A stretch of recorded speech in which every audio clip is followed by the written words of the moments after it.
going to, each week from this point on, I'm going to break down. This week I've actually got 7 of them that we've already looked at.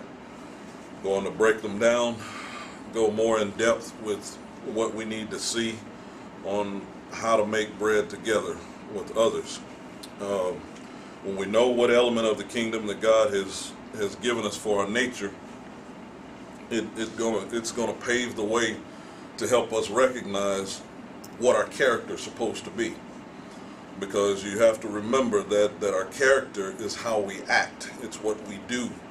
Our nature is who we are.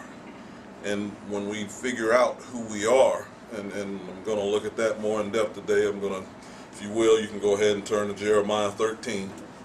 I'm going to look at that more in depth to help you see that the way that He's made you, you can't change that. But you can, however, change your actions. You can change how you carry out your daily things. And then when you're making bread together with others, you've got to know what character you need in order to interact with their nature and their character. And that's where the fight's been. You've been trying to get somebody to be something that they're not. And you've been trying to be something that you're not. So therefore, it makes it difficult for you to even interact with the people that you're around that God's given you to interact with. And that's what we've got to see. So in Jeremiah 13, there's a couple of questions asked, and we started with this in our Bible study, but I want to bring it back to surface here as we look more in depth to these parts that we're going to look at now. So in Jeremiah 13, verses 22 and 23 is where he speaks this. It says, "And if thou say in thine heart, wherefore come these things upon me? For the greatness of thine iniquity are thy skirts discovered, and thy heels made bare." Verse 23, "Can the Ethiopian change his skin, or the leopard his spots? Then may you also do good that are accustomed to do evil." Now remember, we covered the fact that word accustomed means trained. Can you do good when you've been trained to do evil? And the answer to that question is going to be no. If that's the only thing that you've been trained to do, that's what's in your character to do. Now, the key is you can be retrained, thankfully. And that's what Romans 12 tends to lay out the point for us when it says, "Be not conformed to this world, but be transformed by the renewing of your mind." All of those things are showing us that there is a part of you that can be changed. But there's a part of you, this is what this is letting you know, there's a part of you that can't be changed. And that's what you have to understand. There's some things about you that were never meant to be changed. That's the way God made you. That's what He meant for you to be. And that's how He wants you to be, no matter what place you go, no matter who you got to interact with, no matter what has to take place. That's what He's looking for, is for you to be who He made you to be. Now, you have to know whether or not that's a king or if that's a priest. King would be taking care of the things outside of the church. Priest, taking care of things inside of the church. And you got to know the difference. Because if you don't know that difference, you're going to find yourself trying to do things that you're not made to do. Henceforth, you're going to be unsuccessful. Henceforth, you're then going to be saying, "God, what are you doing?" Henceforth, you're going to start to get discouraged. Going to get upset. You're going to be thinking that you're spinning your wheels, and all He's saying is, "You're not doing what I made you to do." And see, that's what we've got to understand. When you've been made to do a particular thing, and us men are most guilty of it, when you don't have the tool that you need, what do you try to do sometimes? You try to start using the tool that you got for the usage of something else that you need. How many times have you taken a screwdriver, turned it around, and started trying to hit on something? It wasn't made for that. But in our head, oh, we can make it happen with this, rather than taking the time and the amount of strikes that it's taken you with that screwdriver, trying to drive what you could have done in a couple of taps with a hammer. Now your arm's tired and everything else. But the whole idea is, what I'm wanting you to see is, that's what we do. We'll get in a position and we'll see that what we have is not working, but we'll try to make it work. We'll go ahead and try to make it work, even though we know that it's not working. And that's important for us, because we got to understand something. Go with me to Amos 3. Amos 3. Because Jeremiah, the two questions that are asked there, can the Ethiopian change his skin or the leopard his spots? The answer is no, that can't be changed. But in Amos 3 verses 1 through 3, some more questions get asked.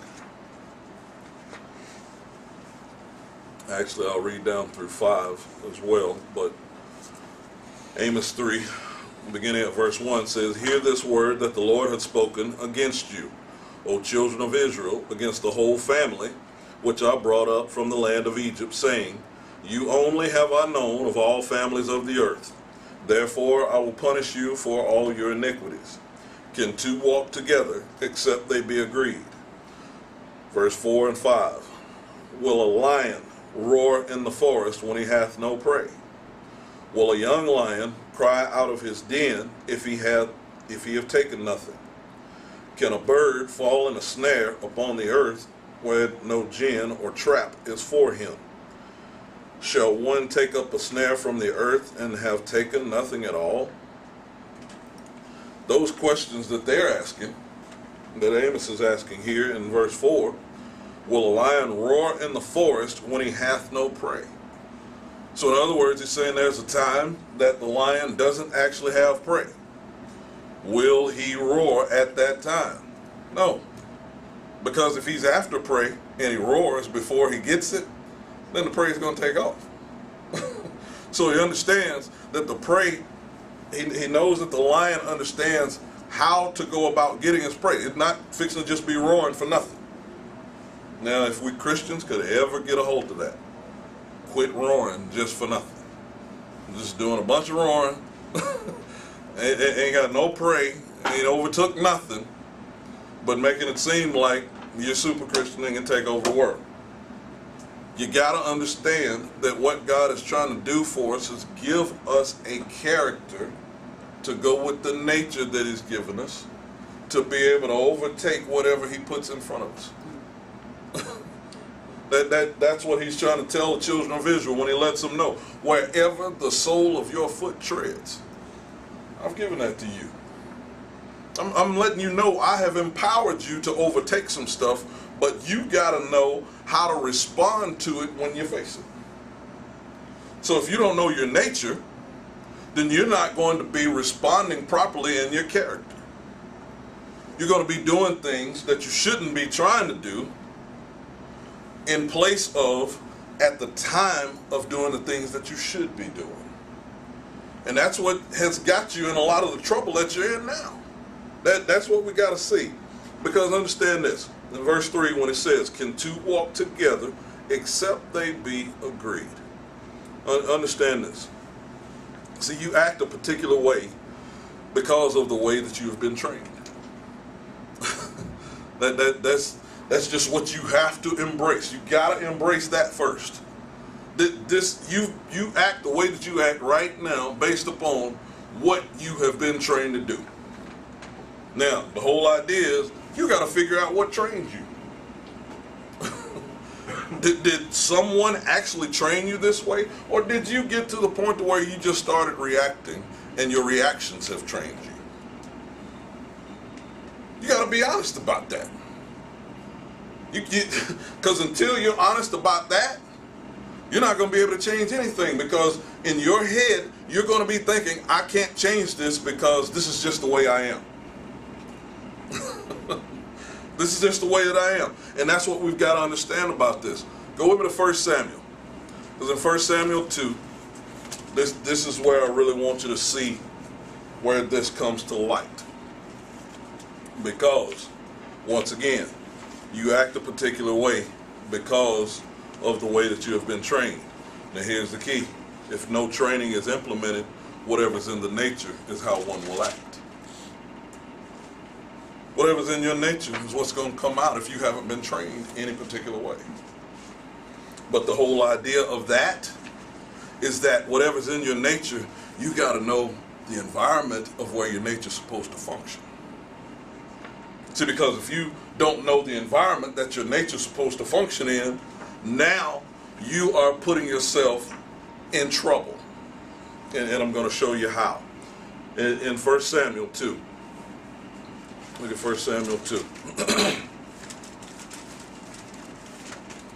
1 Samuel 2 helps us to understand this.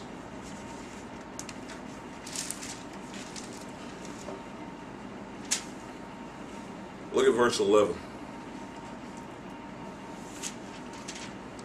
In verse 11 it says, "And Elkanah went to Ramah